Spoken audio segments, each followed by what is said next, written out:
Salah satu metode penambangan batu bara adalah mengambil lapisan puncak gunung agar lapisan batu bara dapat diambil, kemudian lapisan tersebut dibuang ke lembah di sekitarnya. Selain dipakai pada pertambangan, ternyata meratakan gunung ini juga dipakai untuk memperluas lahan sehingga dapat dibangun sebuah kota baru dengan berbagai fasilitas di dalamnya. Dan berikut ini adalah mega proyek paling ambisius di Cina. Urbanisasi dan industrialisasi mempunyai hubungan yang erat dengan Cina. Urbanisasi besar-besaran pertama di Cina dimulai pada pertengahan 1950-an, kala itu pemerintah berupaya untuk mengubah Cina dengan industri. Akibat perkembangan industri tersebut, menghasilkan perubahan dramatis pada landscape perkotaan. Banyak kota-kota baru dibangun di sekitar pusat-pusat manufaktur dan area pertambangan. Dan pertumbuhan kawasan kota ini mengalami peningkatan mulai pertengahan 1980-an dengan masuknya Cina ke dalam panggung ekonomi global. Di tahun 1980-an, 80% masyarakat Cina tinggal di pedesaan. Sedangkan pada tahun 2018, lebih dari setengah penduduk Cina tinggal di perkotaan. Motivasi ekonomi adalah salah satu faktor di balik urbanisasi di Cina ini. Salah satu alasan perpindahan penduduk tersebut adalah kesempatan kerja yang lebih baik di kota tujuannya. Dengan adanya urbanisasi tersebut, akan mengubah struktur ekonomi Cina. Dengan adanya pendatang baru, berarti terdapat peluang baru bagi perusahaan konstruksi, transportasi umum, dan sebagainya. Pembangunan sarana transportasi seperti jalan raya dan rel kereta api juga berkontribusi besar terhadap pesatnya pertumbuhan kota yang baru dibangun oleh Cina. Namun distribusi kota-kota besar di Cina adalah mulai dari pesisir timur, kemudian ke tengah, sedangkan di wilayah barat lebih sedikit. Pemerintah Tiongkok berupaya untuk memprioritaskan daerah timur dalam menggenjot pertumbuhan ekonomi nasional dengan memberikan berbagai keistimewaan. Dan alhasil, daerah timur tumbuh pesat, sedangkan pembangunan daerah di tengah dan barat relatif terabaikan. Akhirnya Cina meluncurkan Western Development Strategy pada tahun 2000-an untuk mendorong pembangunan ekonomi di 12 wilayah tingkat provinsi di daerah barat. Di bawah strategi tersebut, wilayah barat menikmati dukungan dalam pembangunan infrastruktur, investasi asing, dan lain-lain. Dari tahun 2000 hingga tahun 2016, pemerintah Cina menginvestasikan sebesar 914 miliar dolar atau sekitar 14.000 triliun dalam 300 proyek besar di wilayah barat. Provinsi Gansu merupakan daerah yang terdampak proyek pengembangan tersebut, dan kota Lanzhou merupakan ibu kota dari Gansu. Lanzhou ini merupakan pusat kawasan industri. Kota ini menjadi pusat industri petrokimia, manufaktur peralatan tambang, produksi lokomotif kereta api, dan masih banyak lagi. Kota ini dulunya merupakan penghubung utama di jalur sutra kuno, yang mana telah memainkan peranan penting dalam pertukaran budaya dan ekonomi antara Cina ke negara-negara di seluruh Asia Tengah, Timur Tengah, dan Eropa.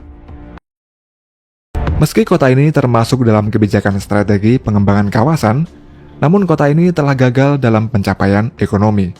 Tidak seperti daerah lain yang mengalami perkembangan ekonomi yang pesat akibat kebijakan strategi pengembangan kawasan tersebut. Salah satu alasannya adalah kota Lanzhou ini kekurangan lahan, dikarenakan padatnya lembah curam yang terletak di sekitar Sungai Kuning, dan hal inilah yang menghambat pembangunan kawasan secara keseluruhan. Akhirnya pada tahun 2012, pemerintah Cina menyetujui pembentukan zona baru yang bernama Lanzhou New Area yang mencakup area seluas 806 km persegi. Lanzhou New Area ini merupakan cekungan dataran tinggi terbesar yang terletak sekitar 40 km dari kota Lanzhou. Agar dapat dijadikan area baru, mereka mengerahkan sekitar 6.000 pekerja dan lebih dari 3.000 ekskavator serta dump truck untuk meratakan 700 bukit dan gunung yang ada di area tersebut. Mega proyek meratakan pegunungan ini, idenya sangat sederhana, yakni memangkas puncak gunung dan menggunakan tanahnya untuk mengisi lembah di bawahnya, sehingga menciptakan permukaan yang rata yang kemudian dibangun berbagai fasilitas di dalamnya. Proyek meratakan gunung tersebut merupakan salah satu proyek terbesar dalam sejarah Cina. Dan untuk meratakan 700 gunung tersebut, diperkirakan menghabiskan biaya sebesar 3,5 miliar US dollar atau setara dengan 50,7 triliun rupiah. Proyek meratakan gunung ini sebenarnya tidak hanya di Lanzhou saja. Beberapa kawasan lain yang juga diratakan gunungnya adalah Yan'an di Provinsi Shanxi, di mana dalam proyek tersebut bertujuan untuk memperbesar kawasan 2 kali lipat dengan meratakan gunung seluas 78,5 km persegi.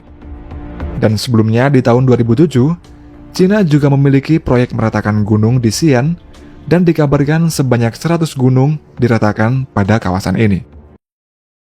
Megaproyek meratakan gunung di Cina ini juga disebut dengan mountaintop removal. Metode ini juga biasa digunakan untuk pertambangan. Seperti pertambangan batu bara di kawasan Appalachian di Amerika Serikat, di kawasan ini mereka meratakan sebanyak 500 gunung yang pengerjaannya dimulai pada tahun 1970-an silam. Namun tempat tambang yang diratakan gunungnya tersebut menimbulkan banyak sekali masalah, seperti masalah kesehatan, serta masalah pencemaran air minum. Dan pada kala itu, perataan 500 gunung di Amerika tersebut merupakan sebuah tragedi besar, bahkan sampai saat ini untuk mengembalikan kawasan yang diratakan gunungnya itu, masih terus dilakukan pemerintah dan aktivis tempat untuk mengembalikan ke habitat aslinya. Sedangkan pada Lanzhou New Area, untuk meningkatkan kesehatan lingkungan, mereka menambah luas ruang hijau sebesar 113.000 meter persegi. Selain itu, mereka juga telah menciptakan 2 buah danau, sebuah taman lahan basah, dan pemandangan alam lainnya yang saat ini masih dalam tahap pembangunan. Lanzhou New Area ini memiliki zona yang berbeda-beda seperti zona industri, zona manufaktur, zona perumahan bisnis, serta zona pertanian modern seluas 220 km persegi. Lanzhou New Area ini akan terintegrasi dengan pembangunan jaringan jalur sutra modern, dan pada tahun 2017, kota ini didesain sebagai smart city yang teknologinya disuplai oleh Huawei. Meskipun area baru ini pembangunannya masih belum sepenuhnya selesai, namun kota yang baru dibangun ini telah menarik banyak investor. Dan diharapkan, kota ini infrastrukturnya akan selesai pada tahun 2030.